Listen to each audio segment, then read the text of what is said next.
Apa kabar? Assalamualaikum warahmatullahi wabarakatuh. Semoga selalu dalam keadaan sehat walafiat. Saya Hersbun Arif dari Forum News Network. Senang sekali bisa kembali menjumpai Anda semua. Gimana? Sebagian masih ada yang mudik, ya. Sebagian yang sudah ada yang mulai kerja. Sebagian ada yang melotot di depan laptop atau di gadget karena sedang merenungi apa yang bakal terjadi dengan Indonesia gara-gara perang dagang dari Trump. Seperti biasa saya ajak Anda untuk ngobrolin soal ini. Dari sisi analisisnya ya, apa yang dampaknya terhadap pemerintah, terhadap ekonomi Indonesia dan bagaimana respon pemerintah. Saya jangan bergabung dengan ekonom dari Universitas Paramadina, Wijayanto Samirin. Assalamualaikum, Mas Wija. Waalaikumsalam warahmatullahi wabarakatuh, Mas Ya. Hersu. Kalau lihat wajah Anda, kelihatannya nggak ada ya persoalan nih kelihatannya ya. Ya, karena sedang di Jogja, Oh, oke. mudik. Jadi Mudik. saat mudik itu semua permasalahan hilang. Ditaruh, Ya, dilepas dulu ya, ditaruh dulu nanti begitu balik ke Jakarta baru kembalian itu persoalan. Oke, tapi betul. ini cukup serius ya, apalagi kalau saya melihat respon dari pemerintah itu agak tergagap gitu, karena kemarin katanya mau akan ada jumpa pers, Pak.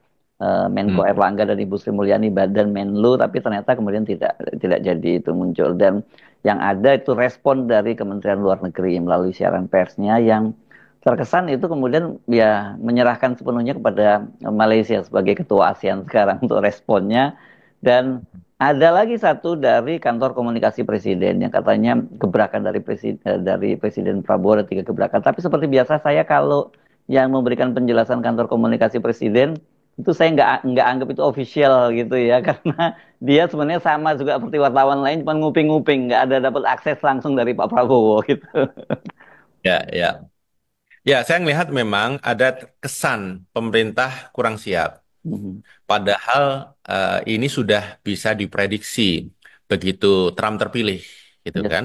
Mhm. Dan pengumuman awal April ini juga sudah apa kita semua tahu Mau beberapa tahu ya. bulan yang lalu gitu ya. Jadi idealnya seharusnya pemerintah sudah menyiapkan antisipasi begitu diumumkan Hmm. segera merespon. Hmm. Nah, tetapi begini juga Mas Hersu, menunda lebih baik daripada cepat tetapi salah. Oke. Nah, ini informasi yang sangat sensitif. Hmm. Kita berbicara tentang hal yang sangat penting bagi ekonomi kita. Hmm. Dan di seberang sana adalah Amerika Serikat Hmm. yang dipimpin oleh Trump. Ya, Hmm. presiden yang Hmm. unik ya, yang Hmm. bisa mengambil keputusan dengan cepat, impulsif begitu ya. Hmm. Jadi memang respon kita harus terukur, jangan sampai ini membuat Amerika marah, Hmm. Trump marah. Ini bisa mengeluarkan kebijakan apa saja. Hmm. Saya juga melihat apa press release-nya Kemenlu. Hmm. Saya melihatnya ini positif, tetapi dari sisi substansi terlalu netral. Ya, ya. Jadi sifatnya hanya mengupdate saja, gitu ya. Sikap kita belum terlalu jelas. Hmm. Bahkan saya ingin memberi catatan karena berdasarkan press release tersebut, Hmm. seolah-olah kita akan mengedepankan peran ASEAN.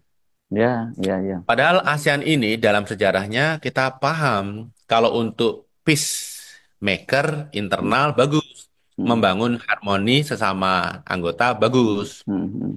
Tetapi ketika ini digunakan sebagai alat untuk berjuang, Hmm. bertarung di luar, itu Hmm. tidak efektif. Ya, ya, ya. Karena harus ada kata mufakat, ada ewo pakewo, perbedaan kepentingan yang nyata. Hmm. Terus terang, dalam situasi seperti sekarang ini, Malaysia dan Singapura sangat menikmati. Malaysia, Hmm. Singapura, Filipina, karena Hmm. resiprokal tarif yang mereka terima Hmm. relatif jauh lebih rendah daripada negara-negara yang lain. Hmm. Hmm.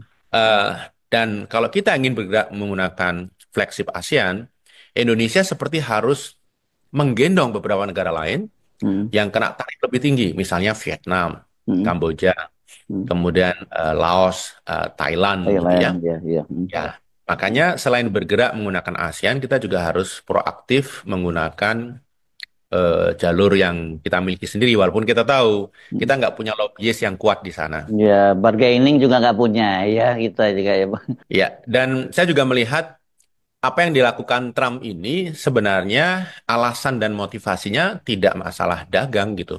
Hmm. Jadi kalau kita bernegosiasi menggunakan pendekatan negosiasi dagang, Hmm. international trade, belum tentu efektif. Kita tahulah bagaimana Perdana Menteri India Modi itu berkunjung ke sana, Hmm. kemudian melakukan berbagai gesture positif, Hmm. misalnya menolak dedolarisasi Hmm. BRICS Hmm. dan lain sebagainya. Kemudian kita tahu India ini adalah negara dengan lobbyis terkuat di Amerika, di Washington Hmm. DC, kedua setelah Israel. Hmm. Hmm. Gagal, Ya. dicuekin oleh Trump, dikenakan reciprocal tarif yang justru sangat tinggi. Hmm. Vietnam sama saja, Korea Selatan sama saja. Jadi boleh kita mencoba untuk menggunakan pendekatan diplomasi dan negosiasi, tapi dalam konteks ini saya rasa chance untuk membuat Trump bergerak, bergeser itu sangat kecil.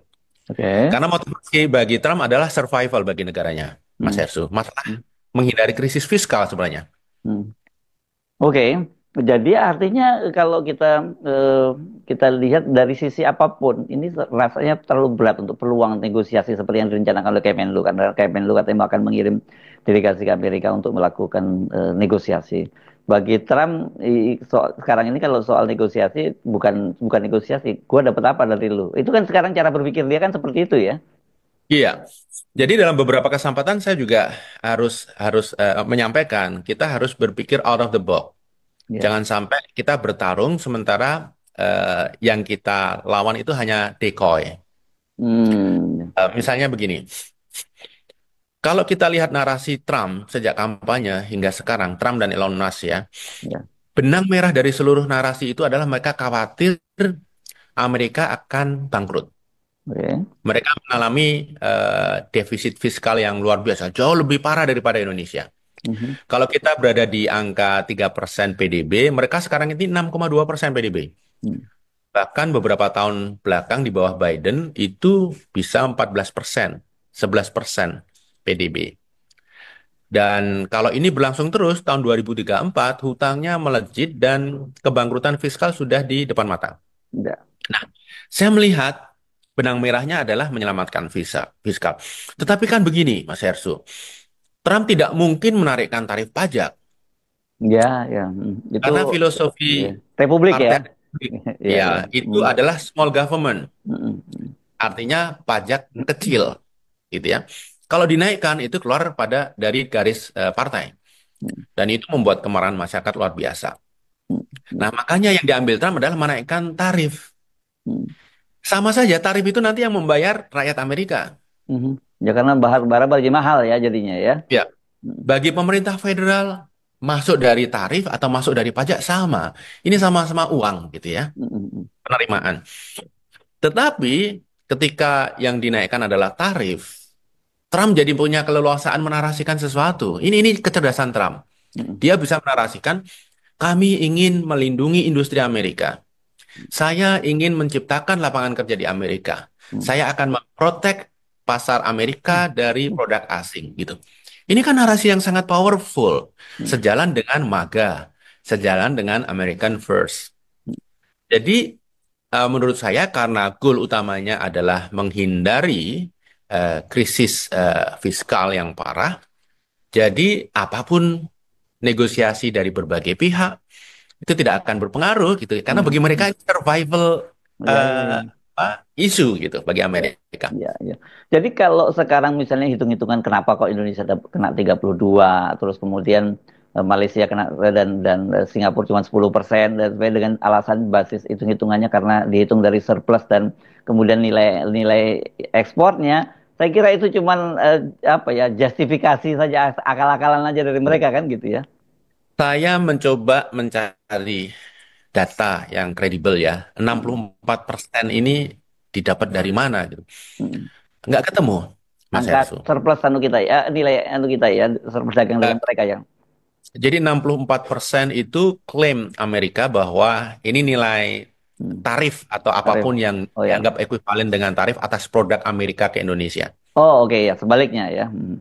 Nah, 64%. Nah, mereka memasukkan non-trade barrier, mereka memasukkan kerumitan proses birokrasi, Mm-mm. mereka memasukkan TKDN, dan apapun yang sebenarnya itu bukan tarif yang kuantitatif. Mm-mm. Nah, justifikasinya apa sehingga keluar angka 64%? Nggak ada. Hmm. Jadi mereka ya seperti perang urat syaraf aja, masukin angka Hmm. 64%, pesan ke Indonesia, look Indonesia, you tarif me 64%, so Hmm. I have the right to Hmm. retaliate, gitu ya. Nah, retaliasinya 32%. Masih baik lo Dan gua jangan gitu salah, ya. Cuman separuh lo gua gitu ya. Kira-kira dia ngomong gitu ya. Mas Heru, 32% itu bukan tarif yang harus kita bayar, itu additional. Tambahan ya. Ya, resiprokal. Jadi prinsip reciprocal tarif itu menambahkan dari tarif yang sudah ada, Hmm. gitu. Nah, yang menarik adalah ya mereka seperti semau-maunya gitu, mau Hmm. resiprokal tarifnya seperti apa. Hmm.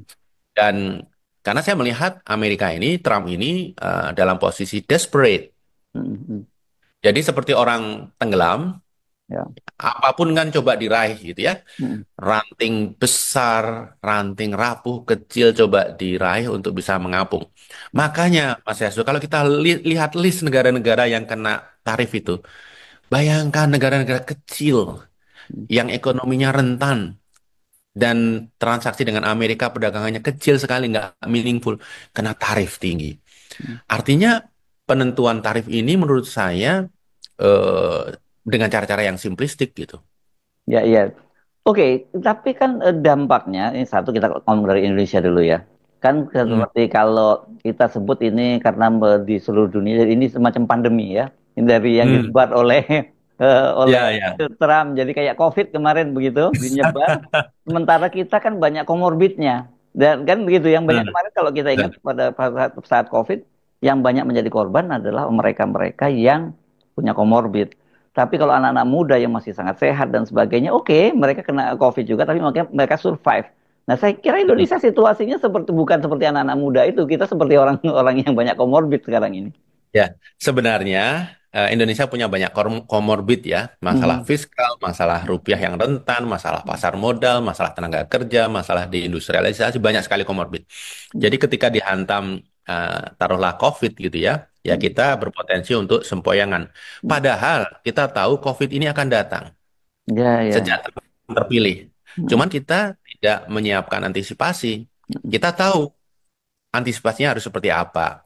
Kita tahu sudah ada vaksin, kita tahu obat-obatannya, tapi sayangnya kita lupa Hmm. untuk minumnya. Kita asik bermain-main dengan hal-hal yang lain gitu, politik Ya. dalam negeri, Ya. Hmm. undang-undang TNI, Danantara, dan lain sebagainya. Itu membuat kita lupa untuk urusan yang sangat penting ini. Oke. Nah, tapi sesungguhnya juga tadi Anda menyinggung kan ini situasi Amerika juga parah ya karena dan dampaknya juga akan menghantam rakyat Amerika dengan pintu yang berbeda. Kalau gitu ya dipindah aja pintunya sama Trump sebenarnya sama-sama sama masuk. Tapi ini kan saya membaca misalnya di CNBC yang menyebutkan ini ya CNBC yang menyebutkan ini dampaknya akan mendorong resesi bukan hanya di Amerika tapi secara global termasuk juga Indonesia. Iya, saya rasa ini akan mungkin sekali terjadi. Tapi kita juga harus ingat, sebenarnya resesi itu sangat light ya. Itu kan hanya ketika ekonomi melambat 2 kuartal Hmm. berturut-turut gitu ya. Hmm. Hmm. Dan dalam banyak kesempatan ya sepanjang hidup kita, kita itu mengalami resesi berkali-kali Hmm. global gitu ya. Hmm. Bahkan Indonesia gitu ya. Menurut saya resesi itu sangat mungkin terjadi. Pertama karena semua orang sedang bingung mengkalibrasi Hmm. wait and see. Ketika semua wait and see, apakah ini terkait dengan trade, apakah ini terkait dengan investasi, maka aktivitas ekonomi akan melambat, begitu ya. Hmm. Nah, memang Amerika ini agak pragmatis dan curang, gitu ya. Dia punya masalah, solusinya adalah menyebar masalah itu ke seluruh dunia, gitu, Hmm. ditanggung Hmm. rame-rame, gitu Hmm. ya, Hmm. secara unilateral. Tapi kalau untuk Indonesia, saya tidak yakin kita akan mengalami resesi.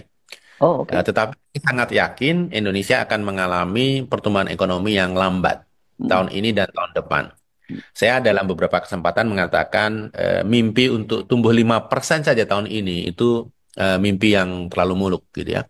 5% 8, ya, apalagi 5%. 8%. Hmm. 8% tahun 2028 menurut saya juga sangat sangat berat gitu ya. Hmm. Karena kita berangkat dari basis ekonomi yang kaki-kakinya itu shaky goyang, Oh ya. tidak kokoh. begitu. Oke, nah, oke, tapi saya kira kita biarkan problem Trump karena dia sendiri yang memulai, biar dia yang mengakhirinya atau dia biar mengalaminya. Apa yang bisa dilakukan oleh pemerintah Indonesia dalam situasi sekarang ini? Ya, ada banyak hal yang bisa kita pemerintah lakukan ya. Tetapi sebenarnya begini, dampak bagi Indonesia yang harus diantisipasi adalah ketika ekspor kita ke Amerika sedikit Hmm, terganggu, sedikit saja terganggu, hmm, maka ini akan berdampak pada sektor manufaktur kita. Karena ekspor kita ke Amerika itu produk-produk manufaktur yang eh, labor intensif. hmm, Misalnya eh, produk karet, ban, gitu ya, kemudian elektronik, hmm, produk listrik, kemudian ada CPO, begitu ya, ada tekstil, produk tekstil, sepatu. Ini labor intensif semua gitu. Nah, oh, kalau dengan Amerika sendiri sebenarnya penurunan ekspor itu kita nggak perlu terlalu khawatir. Iya akan menurun, tapi tidak perlu terlalu khawatir. Kenapa? Negara-negara yang menjadi saingan kita itu kena reciprocal tarif yang justru lebih besar hmm. Maksudnya atau apa? minimal sama. Cina misalnya gitu. Cina itu kena lebih tinggi. Hmm, Kemudian Vietnam, hmm, Thailand, India hampir sama. Kemudian Bangladesh lebih tinggi. Kalau hmm. kita berbicara produk-produk itu kan sebenarnya saingan kita mereka. Ya, ya, ya. Artinya kita terbebani, mereka terbebani juga, bahkan sebagian terbebani lebih berat. Nah, yang saya khawatir adalah negara-negara itu kan tidak mungkin menghentikan produksi ya untuk menstimulus ekonominya. Mereka tetap akan memproduksi dan bisa jadi Indonesia jadi target Hmm, pasar baru bagi mereka. Nah, kalau pemerintah lengah, kemudian border kita tidak dijaga dengan ketat, barang masuk melalui proses legal maupun yang banyak juga ilegal, maka kita kebanjiran produk import dengan harga mungkin dibanting gitu ya karena mereka desperate. Ya industri dalam negeri kita akan terdampak dan tren PHK akan makin memburuk. Nah, hmm, yang saya khawatir juga dan saya prediksi tahun ini tren PHK akan memburuk. hmm. Ya, Jadi ya. ini gulung, Mas Erso. Ada beberapa permasalahan, daya beli rendah, PHK memburuk, sehingga daya beli makin rendah. Pada saat yang bersamaan penerimaan pajak pemerintah turun, begitu. Kemudian berhutang makin sulit, bunganya mahal, berhutang bagi pemerintah ya. Kemudian pembeli surat utang kita juga makin terbatas, gitu ya, karena mereka melihat risiko Indonesia relatif tinggi saat ini. Nah, apa yang bisa dilakukan pemerintah? Saya melihat ada banyak hal yang bisa dilakukan pemerintah, tapi yang paling urgent, yang pertama adalah kita harus memastikan cadangan devisa kita memadai. Karena Hmm. ujungnya rally kayak gini ini kan jadi perang currency. Ya, ya, itu yang serius. Makanya saya Ya, tertegun ketika ngomong soal cadangan devisa. Mau nggak mau ya, BI kan harus intervensi terus nih kalau situasi ya, rupiah ya, melemah. Oke? betul. Karena ketika rupiah mulai melemah, itu juga membuat turbulensi makin parah karena Hmm. investor segala macam makin khawatir masuk ke Indonesia. Nah, cadangan devisa harus ditingkatkan.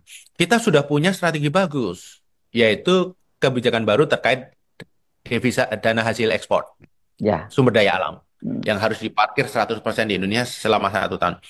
Itu harus diimplementasikan dengan benar. Karena ini akan membuat cadangan meningkat dan cadangan ini murah. Karena Mas Herzo, walaupun kita sebut cadangan devisa, selama ini sumbernya adalah utang. Ya, Jadi ya. kita punya US dollar banyak karena kita menerbitkan SBN, kita menerbitkan SRBI. Uang masuk dan ini bukan uang kita yang ada di tangan, ini uang pinjaman Ya, yang ya, kita ya. klaim sebagai cadangan devisa. Yang kedua, kita itu harus menyadari bahwa sekarang ini ada begitu banyak negara yang merasa senasib sepenanggungan dengan kita. Dibully oleh Amerika. Nah, korban bully ini itu harus bertemu dan harus membicarakan solusi. Hmm. Perasaan senasib ini membuat kolaborasi menjadi lebih mudah menurut saya. Misalnya dengan India, dengan Cina, dengan Thailand, kita harus perluas kolaborasi. Timur Tengah. Yang sangat penting adalah dengan EU. Uni Eropa. Iya, kita free trade dengan EU ini sudah 12 tahun lebih nggak selesai-selesai. Ini Hmm. mangkrak ini. Hmm. Harus dituntaskan karena EU adalah peluang pasar yang luar biasa bagi kita. Itu yang kedua. Yang ketiga, menurut saya pemerintah harus memberikan stimulus pada ekonomi domestik. Ya. Jadi Mas Hersu, program-program jangka panjang, mahal, boros anggaran seperti MBG, kemudian IKN, kemudian hilirisasi, tunda dulu. Mhm. Gunakan untuk program-program yang memberi stimulus bagi ekonomi rakyat, yang menciptakan lapangan kerja, mendongkrak daya beli.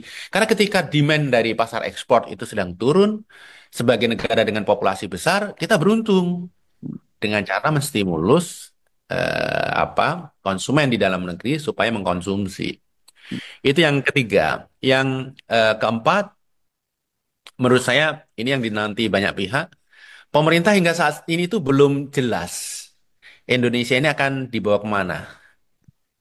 Karena belum ada kebijakan komprehensif yang realistis, Mhm. yang jelas kapan dilakukan, siapa yang melakukan begitu. Mhm. Ini harus segera disiapkan sehingga confident dunia usaha, confident investor itu terbangun.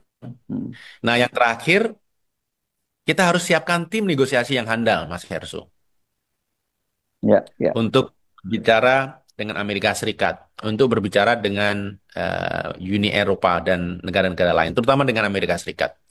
Walaupun seperti tadi saya sampaikan di depan, 6 bulan ini, 1 tahun ini tidak mungkin pembicaraan itu dituntaskan.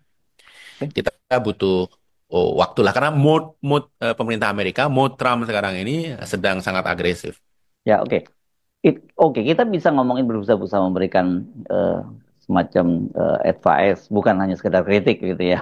Tapi persoalannya apakah ada sense of crisis itu pada pemerintahan kita? Jangan-jangan gitu yang merasa khawatir hanya kita, tapi pemerintahan kan seperti biasa selalu menyatakan Indonesia sedang baik-baik saja. Ya, ya ini kita lihat ya. eh, Kalau kita anggap PCO itu perwakilan suara pemerintah ya, baru Mm-mm. saja kan ada statement merespons reciprocal tarif Mm-mm. dari Trump. Pemerintah Prabowo sudah menyiapkan 3 gebrakan. Tiga gebrakan. Yang pertama adalah mendorong kerjasama dengan negara-negara Mm. lain. Kemudian yang kedua mendorong program-program besar seperti hilirisasi. Yes. Mm. Kemudian yang ketiga mendorong program-program yang menciptakan demand di dalam negeri seperti MBG. Nah, Mm. ini kan bukan respon. Ini Ini bukan sesuatu yang sudah didesain lama, gitu ya. ya, ini Kemudian kita makanya lakukan. clipping clipping pemberitaan aja ini yang dia sampaikan. Iya. Artinya sebenarnya memang kita belum punya respon. Apalagi Hmm. kalau kita berbicara hilirisasi, justru itu yang harus ditunda. Ya. Kenapa? Kita fokus untuk menstimulus ekonomi dalam negeri. Hmm. MBG justru itu harus dikurangi, dikalibrasi, jangan terlalu besar sehingga mengorbankan aktivitas ekonomi lain yang jauh lebih penting, Hmm. jauh lebih efektif untuk menciptakan lapangan kerja. Hmm. Mas Hersu, efisiensi anggaran birokrasi dengan eh, melarang memangkas habis biaya meeting, perjalanan dinas, Betul. itu sangat berpengaruh bagi aktivitas bisnis di banyak daerah. Ya kayak Jogja sepi ya mungkin hotel-hotel sekarang ya Tapi jadinya ya. saya dan keluarga itu kebetulan di bisnis hotel ya, jadi sangat memantau. Hmm. Sekarang sebelum Lebaran sepi, pada saat Lebaran pun okupansinya rendah dan Hmm. rate-nya rendah Hmm. banding-bandingan harga. Hmm. Secara nasional menurut Pak Haryadi Sukamdhani turun 20% kan Hmm. okupansi hotel selama Lebaran ini. Hmm. Jogja mungkin lebih parah dari itu. Bali Jadi juga biasanya parah ya. Bali parah, Bali Hmm. parah. Hmm. Jadi yang seperti itu harus apa? Bolehlah efisiensi, tapi jangan terlalu drastis. Hmm. Ini membuat banyak bisnis berhenti, PHK, tinggal tunggu waktu akan terjadi. Atau anggaran PU dipangkas, Mas Ersu. Teman-teman saya banyak yang kontraktor, banyak yang vendor. Karena S1 saya teknik sipil ya. Jadi banyak teman-teman yang bekerja di sektor itu. Termasuk di karya-karya. Mereka suffer. Nggak ada project. Ada ribuan, puluhan ribu vendor. Hmm. Itu tiba-tiba berhenti Hmm. bergerak. Kontraktor berhenti bergerak. Dan impact-nya ratusan ribu bahkan jutaan tukang tenaga kerja itu Hmm. sekarang jadi jobless gitu ya. Nah, Hmm. insentif daripada habis-habisan di MBG seharusnya dibagikan ke Kementerian PUPR sebagian Hmm. resourcesnya. Hmm. Kemudian dibagikan ke berbagai kementerian untuk tetap boleh perjalanan dinas dan apa melakukan meetings di luar gitu. Karena birokrasi itu di mana-mana nggak efisien, Mas. Hmm. Hmm. Tapi inefisiensi birokrasi itu yang terkadang justru meng-create aktivitas bisnis. Kalau kita ingin efisien ya sudah, birokrasi diserahkan kepada pihak ketiga, outsourcing aja ke private Outsourcing. sector. Iya, iya, iya, iya. Iya. Ya, betul. Jadi ini kelihatannya bukan apa ya, kalau kemarin istilahnya apa sih, restrukturisasi atau apa, saya kira ini relaksasi ya soal efisiensi anggaran yang harus dilakukan gitu ya. Ya, relaksasi. Gini, kalau